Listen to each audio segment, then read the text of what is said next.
हाय नमस्कार दोस्तों, हमारे चैनल में आपका बहुत बहुत स्वागत है।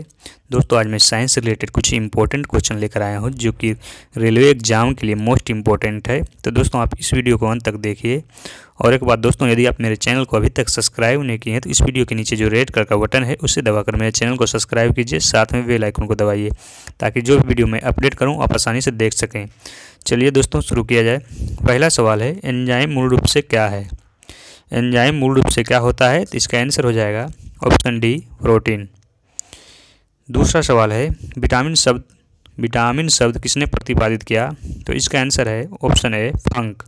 या विटामिन शब्द का खोज किसने किया? तो फंक। कब किया था? तो 1911 ईस्वी में। तीसरा सवाल है, मानव शरीर विटामिन ए संचित रहता है। तो इसका आंसर हो जाएगा ऑप्शन ए, यकृत या लीवर भी बोल सकते हैं।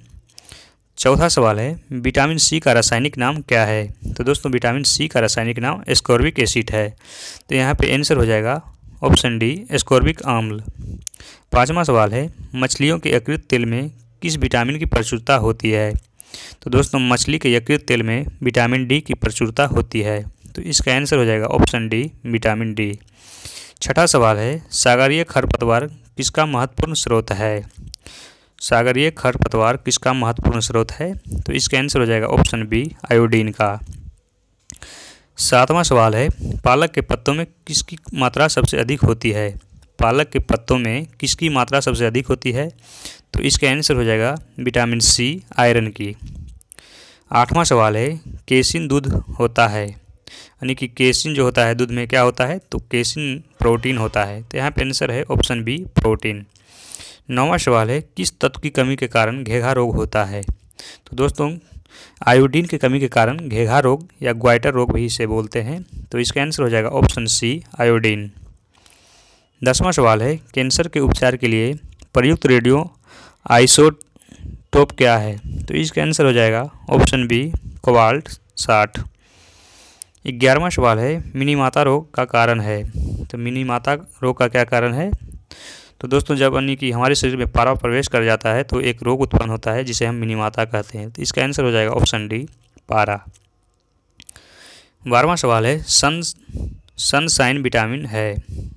तो सनशाइन विटामिन कौन सा है? तो विटामिन डी।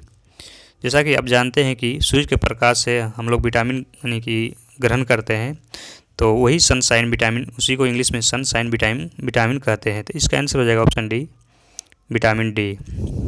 13वां सवाल है, मनुष्य में कुल कितनी हड्डियां होती है? मनुष्य में कुल कितनी हड्डियां होती है? तो इसका आंसर हो जाएगा ऑप्शन बी, 206 हड्डियां। दोस्तों जब नवजात शिशु यानी कि पूछ दिया जाए नवजात शिशु में कितना हड्डियां होती है, तो नवजात शिशु में कुल लगभग 300 हड्डी होती है। और जब नवजात शिशु यानी कि बाल्यावस्था हो जाता है तो उसके शरीर में 208 हड्डी बचते हैं। और जब पूरा वयस्क हो जाते हैं तो उनके शरीर में 206 हड्डी बचते हैं। तो यहाँ पे आंसर हो जाएगा ऑप्शन बी, 206। 14वां सवाल है, मनुष्य की खोपड़ी में कितनी अस्थियां होती है? तो इसका आंसर हो जाएगा ऑप्शन ए, 8। यदि पूछ दिया जाए मनुष्य के सिर में कुल अस्थियों की संख्या कितनी होती है, तो सिर में कुल अस्थियों की संख्या 29 होती है, जिसमें 8 हो गया खोपड़ी, 1 हो गया हाइडा, और 14 हो गया हमारे चेहरा, और 6 हो गया कान। टोटल 29 हड्डी। लेकिन यहाँ पे पूछा गया है मनुष्य की खोपड़ी में कितनी अस्थियाँ होती है, तो इसका आंसर हो जाएगा ऑप्शन ए, 8। 15वां सवाल है, मनुष्य के शरीर में पसलियों के कितने जोड़े होते हैं? तो इसका आंसर हो जाएगा ऑप्शन बी, 12। यदि पूछा जाए कितना यानी संख्या में पूछे तो 24, ऐसे जोड़ा में पूछा गया है तो 12 हो जाएगा ऑप्शन बी। 16वां सवाल है, शरीर की सर्वाधिक प्रबल अस्थि होती है, यानी कि शरीर के सबसे मजबूत हड्डी कौन सा होता है?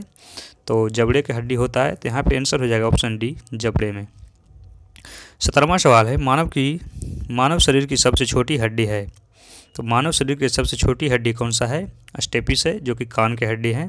तो यहाँ पे आंसर हो जाएगा ऑप्शन सी, स्टेप्स। 18वां सवाल है, मानव शरीर की सबसे लंबी हड्डी है। तो दोस्तों मानव शरीर की सबसे लंबी हड्डी फीमर होता है, जो कि जांघ का हड्डी है। तो यहाँ पे आंसर हो जाएगा ऑप्शन सी, फीमर। 19वां सवाल है, टिबिया नामक हड्डी किसमें पाई जाती है? तो दोस्तों टिबिया नामक हड्डी टांग में पाई जाती है। तो आंसर हो जाएगा ऑप्शन सी, टांग। 20वां सवाल है, मनुष्य के जीवन काल में कितने दांत 2 बार विकसित होते हैं? या इस सवाल को इस तरह से भी पूछा जा सकता है, यानी कि मनुष्य में कुल दूध के दांतों की संख्या कितनी होती है? तो दूध के दांतों की संख्या 20 होती है। यहाँ पे आंसर हो जाएगा ऑप्शन सी 20। 21वां सवाल है, दूध में प्रोटीन को पचाने वाला एंजाइम है। तो दोस्तों दूध में प्रोटीन के पचाने वाला एंजाइम रेनिन है। बच्चों में रेनिन की यानी मात्रा अधिक होता है, जिसके कारण बच्चा अधिक दूध पचाते हैं। 22वां सवाल है, लार में कौन सा एंजाइम पाया जाता है? तो दोस्तों लार में टाइलिन पाया जाता है।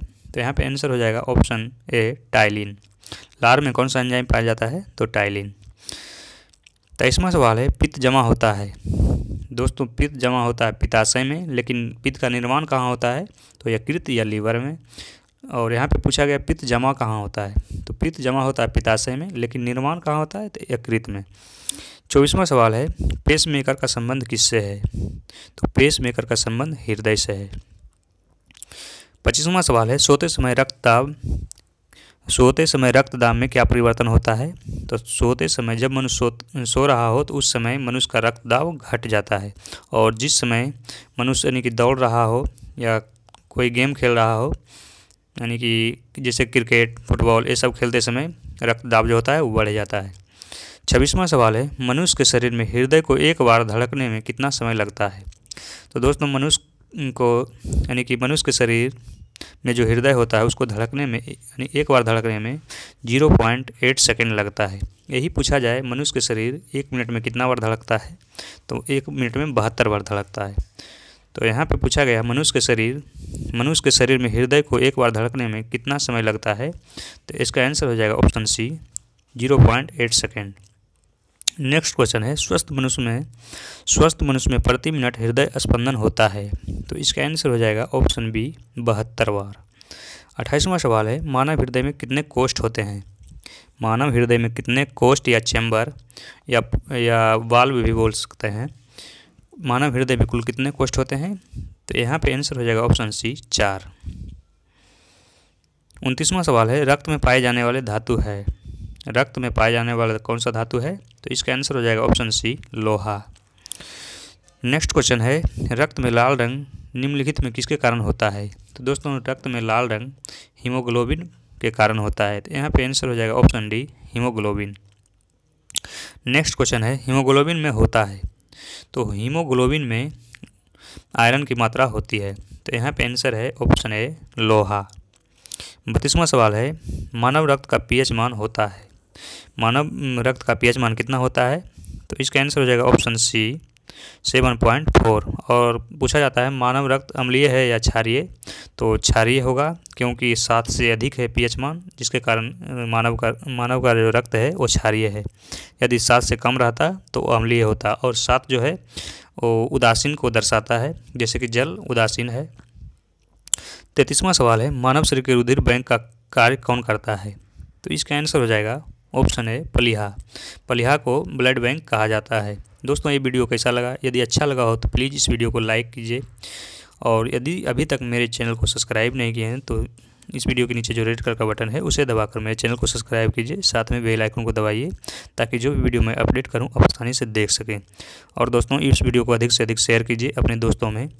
और मैं कल शाम 7 बजे एक करंट अफेयर का वीडियो लाने वाला हूं, जिसमें कि फरवरी माह का मोस्ट इम्पोर्टेंट करंट अफेयर रहेगा।